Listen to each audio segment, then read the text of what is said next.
Howdy everybody, Steve here, KM9G. Today is new radio day.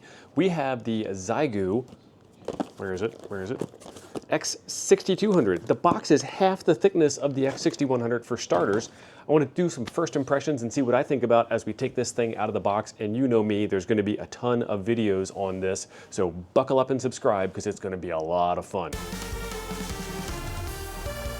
This thing's available on pre-order from Radiodity today. If you go down in the description below, you'll find a link over there. It's currently at $799. Let's see if it's worth it. La la la la la la. Let's get it open. Breaking the seal, breaking the seal. Oh, there's cardboard inside of cardboard. Xiegu with their ultra classy manuals that they just printed right straight out on their own printer and stapled together. Oh, Xiegu, you never disappoint me.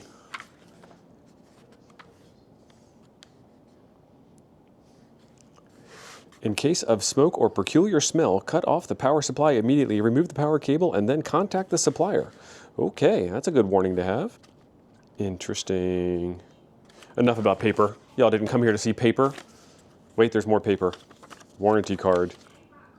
Warranty card. All right, we have the same coaxial power cable that we had before. I never actually even used the one that I had on my last radio. We have the microphone. This is a different microphone than the other Xiegus. It's heavier. It's got a metal holder on the back. It says Xiegu on the PTT button. It actually looks pretty slick. The 5105, the 6100, and the G90 all shared the same microphone, and this one is a different one. And it's the Xiegu, and on the cable it says model L1025, so that's probably the model of the cable. And on the microphone itself it says it is the H22. It feels pretty good. I am impressed with that. Score number 1. This is strictly for charging the radio. This is a 12 volt, 1 amp wall wart power supply. All this is going to do is charge your battery. You might as well leave this in the box, which is what I did with mine. We have USB-A to USB-C cable for getting onto the computer. And just in case you wanted to see what it looked like inside the box, that's what it looks like inside the box.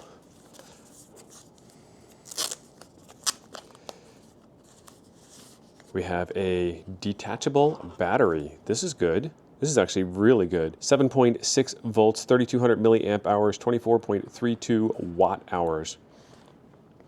And this is model HP-PL3350125-25. Do not disassemble, puncture, short circuit, or fire. I will not fire this battery. You are safe in my employment. And then finally, the radio itself. Wait a minute. There it goes. In case you're one of those people that doesn't like those things. There we go. It is fairly lightweight. And just in case you were wondering, this is a prototype version. This is a pre-production model. So if there is anything that is going weird with it, that's probably the reason why. The battery has an interesting shape to it. It's got a little bit of a wedge on one side. Put it in, lower it down, and it snaps into place. I had to kind of push that connector in. There it is. Okay. That's what I get for being gentle. There are 4 connectors there, and there are quite a few connectors there. And those are the pogo style pins. And as you can see on here, the FCC ID is all X's, because this is a prototype model. They moved the warranty void sticker to the inside. Not a fan of warranty void stickers anyway. On this side here, we have the antenna connector and the power connector. There used to be an IQ out connector on the old 6100. That is gone. SD card, device and host ports for USB, speaker, key, SP, is that speaker? Key and accessory, and then the microphone jack. And we still have the kickstands on the back. There's a little click sound there as the spring-loaded holder, spring-loaded keeper keeps into place to hold those out. That's pretty nice.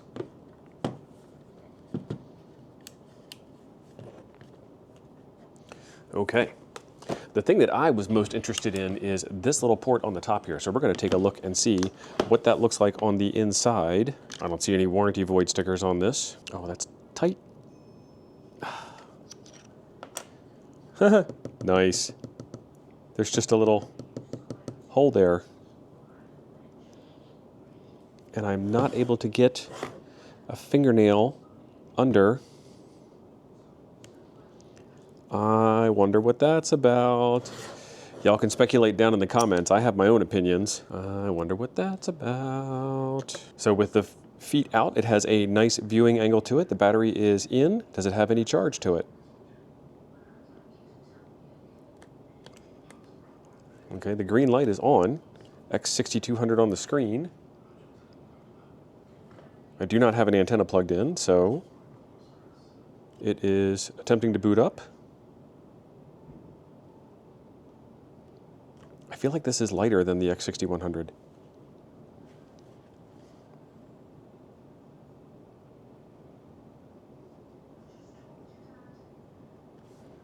Seems like it's more successfully trying to boot up this time. I didn't do anything other than just wait.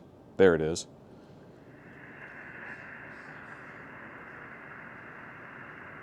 This is pretty good. I like this. Volume to 100. The speaker's pretty good.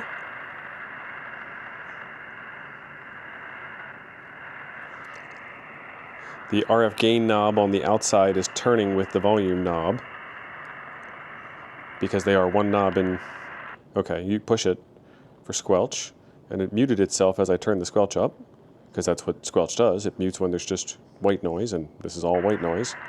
Okay, so you push it once for squelch, push it again for RF gain, scale of 0 to 100, push it again to go back to volume.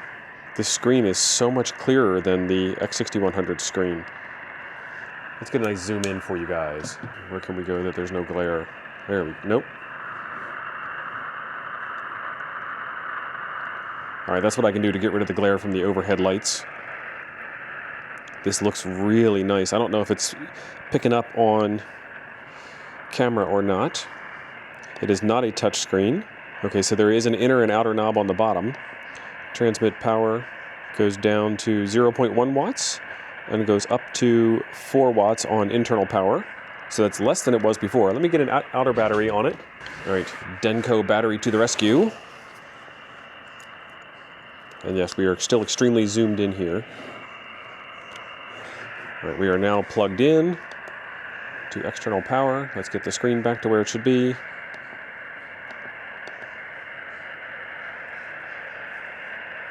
And 8 watts on external power. So there was some speculation about that. 4 watts internal power, 8 watts external power. There you go. That's kind of an interesting choice. Wonder why they limited that. Setting 2. All of your choices on setting 1. Display choices. CW zoom. Turn the volume down. I don't know if you guys can hear that or not. There's a scratchy sound on the VFO because there is a pad behind the VFO. So that helps slow it down, or you can remove the pad and probably speed it up. Oh, there's another hatch on the bottom. We're going to check that hatch out too. Back to the screen, back to the anti-reflective position. So there's a default and increment button. So will the RF FFT average, if we make it something that we're not sure what it is and we think we might have screwed it up, we can hit default and get back. So CW zoom, we're going to have to play with CW zoom in a future video. System, time setting. Set your time, or you can do NTP. So this has probably got the Wi-Fi setting in it as well. We'll have to play with Wi-Fi here in a second. System info, so May 14th, 2024. And as of recording, it is May 24th. FPGA 1.0, hardware 1.0, firmware 1.0 from May 8th, app 1.0 from May 14th. So there is the firmware update for the internal application. And we know from before that they did firmware updates on the SSD card. Let's see if this is actually going to work on Wi-Fi. It has plastic sides. It did not find my Wi-Fi. Device not found. Let's turn it on. Why is it not on? Preparing. Please wait. Let's scan. There's a bunch of Wi-Fi here. And we found one. We speak for the trees is not me. Okay, outer knob to pick. Let's press it. Let's type in our password. Somehow.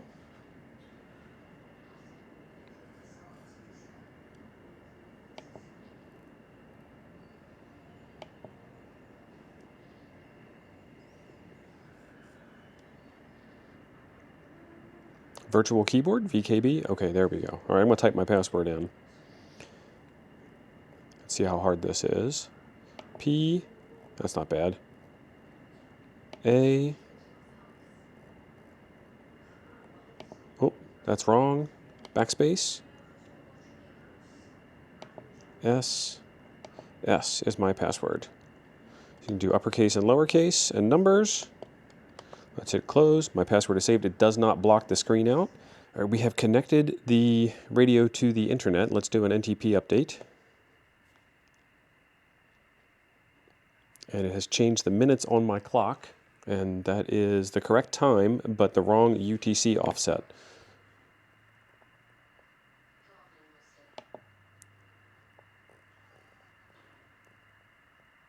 I believe I'm -6.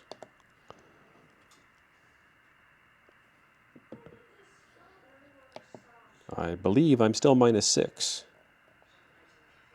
Put that back in, select it, hit OK. Let's go back into time setting. We're still -6. Let's update. 525, 545, -6. So it kept it, but it doesn't have the, I guess it's daylight savings time or whatever, because it's the wrong hour, but it's the right minutes and the right day. Is it the right day? No, it's the wrong day. So that is tomorrow, an hour into the future. So it's got something wrong with the time zone. Bluetooth, yep. WF server, rig name. Yeah, so this is WF View server is built in from my friend Elliot, W6EL, and the rest of the team, Phil, Roland, and Jim. And the source code's available at wfview.org, so there's some nice disclosure there. This turns your 6100 or your 6200 into a server, and you can get your audio and waterfall and a bunch of other radio settings across the internet, across the wire. That's pretty cool. And that is not in a language I recognize. Let's see what that sign says. That button that I can't read says language settings. And my choices are English or not English. I actually like that.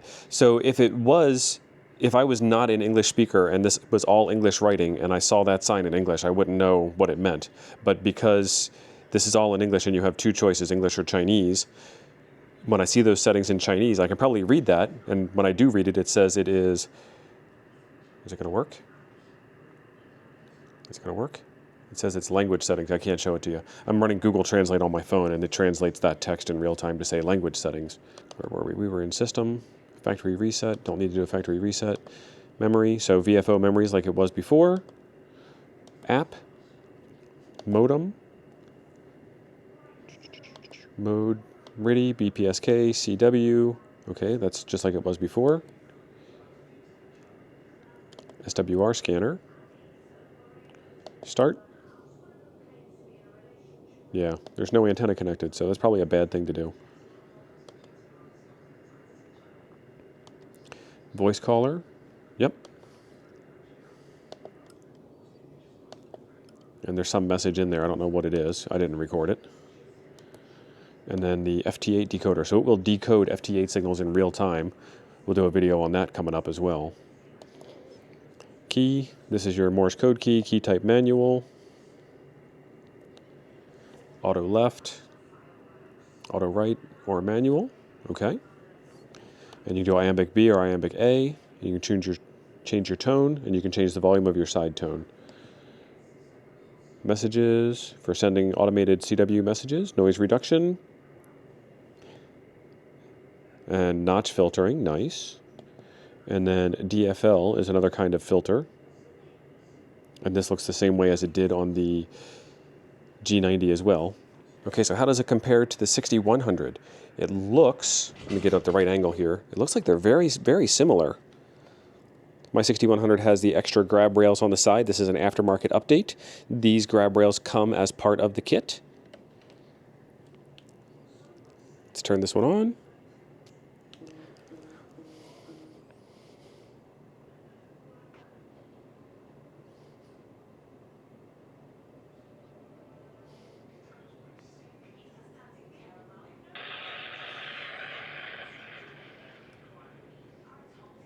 Yeah, there you go. And you can see that the screen has a higher resolution here, and the colors are a little bit better. We definitely have lost the red text on blue background, which hurts a lot of people's eyes, mine included. Let's check out the thickness.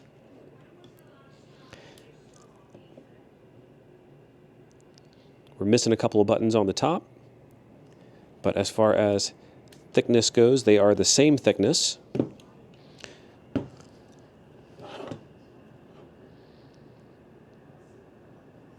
And they look pretty much identical on the side. So you can see there's a little evolution going on there. And then, like I said, the IQ port is missing from the 6200 that is on the 6100. And they deleted the option in the firmware to make that useful. This little plastic cover here is the aperture for the ceramic antennas inside for the Bluetooth and the Wi-Fi, and that's pretty poor. And this is plastic battery pack. There's a textured bottom on there. We still got to open that up. Metal case overall. Oh, awesome. That to me looks like it is the tuner board.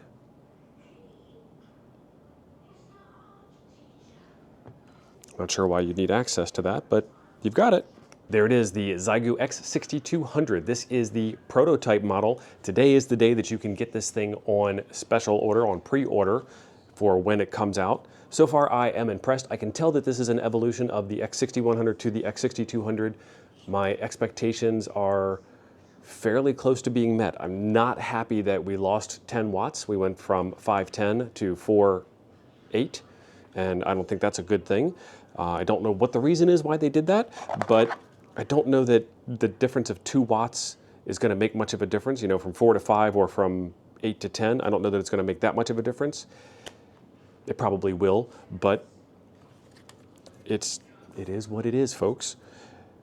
We're going to do a lot more videos on this because you know how I am when it comes to these new radios. There's a lot of stuff in here, and we need to figure out whether it works or whether it doesn't work. And if y'all remember back when the 6100 came out, I was pretty excited because it's the first radio I have seen that is commercially available that has Linux built in, and we did a ton of hacking on that. So we're going to do some hacking on this one too and see what we can come up with. I'm sure it's fairly similar inside. Xiegu does evolutionary stuff, not necessarily revolutionary stuff. Over time, they get better and better and better. What does this mean for the 6100? I don't know. They are still doing updates for the G90, not as frequently, and they are also not doing updates on the 6100 as frequently. So stay tuned to the channel for more videos on this radio and more videos on all kinds of other cool stuff.